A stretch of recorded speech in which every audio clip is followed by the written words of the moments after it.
Hello students, today we are going to learn about the insect antennae and their parts. Now in insects, antennae are treated as a pair of sense organs. They are located near the front of an insect's head capsule. Many a times they are also known as feelers because they are used as tactile receptors. But they are usually covered with olfactory receptors also and help in detecting odor molecules in the air through which the insect gets the sense of smell. Many insects also use their antennae as humidity sensors, that is, to detect the changes in the concentration of water vapor.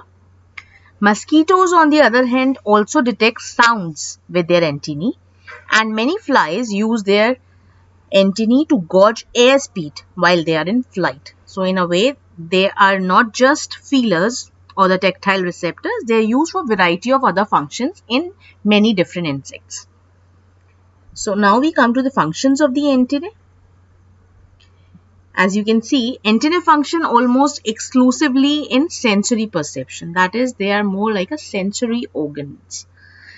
To serve as secondary sexual characters in male Lepidoptera and male mosquito. By secondary sexual characters, we mean that they are used as a means of attracting a female.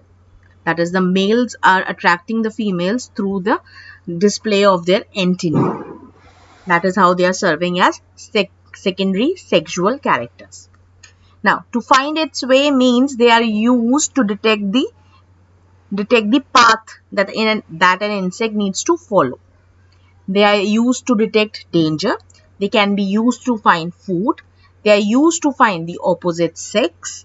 They are used to communicate with each other. That is you can say this kind of communication is more established in the ants. Ants use their antennae to communicate with each other. Now, the antennae bear the olfactory organs, that are the smell organs. For example, in the case of the housefly, it bears the chordotonal organs. Those are the sound hearing organs, as we had discussed earlier in case of the male mosquito. They can be used to detect humidity, to hold the opposite sex at the time of mating, or to catch the prey, that is in the case of the mantids. So these are the few functions of the antennae that we have. Now let's move on to the different parts of an antennae. Now, although antennae vary widely in shape and function in different insects, basically they are divided into three basic parts. One is the scape, second is the pedicel, and the third is the flagellum. Now, the scape is the basal segment that articulates with the head capsule, while the pedicel is the second antennal segment, and all the remaining segments behind the pedicel, they form the flagellum. I'll show you how it is. Now here you can see this is the scape, this is the pedicel, and the rest of these flagellum, you can say more or less they are the flagellum. The rest of the segments that are there, they are flagellum, and individually each section of a flagellum is known as a flagellomeres. They are called as flagellomeres. Alright, now here you can see that the scape is attached to a antennal socket from which the antennae is generated, you can say. So this is the structure for the antennae that we have. Scape, the very first segment or the basal proximal segment of antennae. It is used to articulate to the head capsule through a here.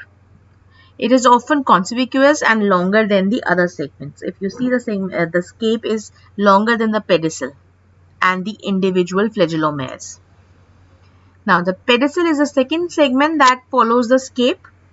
These are the specialized sensory organs known as Johnson's organs situated on the pedicel with insects that can hear the sound.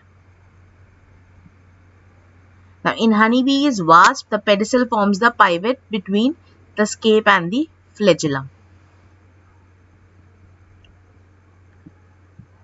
Now we have already discussed about the flagellum being the third segment, and it is further divided into ring joints. The basal segment of flagellum are small ring-like forms. Then there's a club. It is a swollen or the enlarged distal segment of the antenna, and a funicle, a segment between the ring and the joints and the club.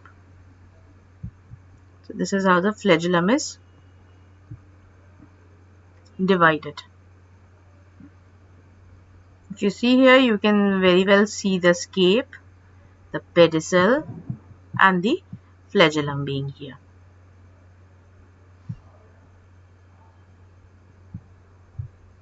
So this is all about the insect antenna and its parts. In the next video, we'll be looking at the different types of antennae that are present in the insects.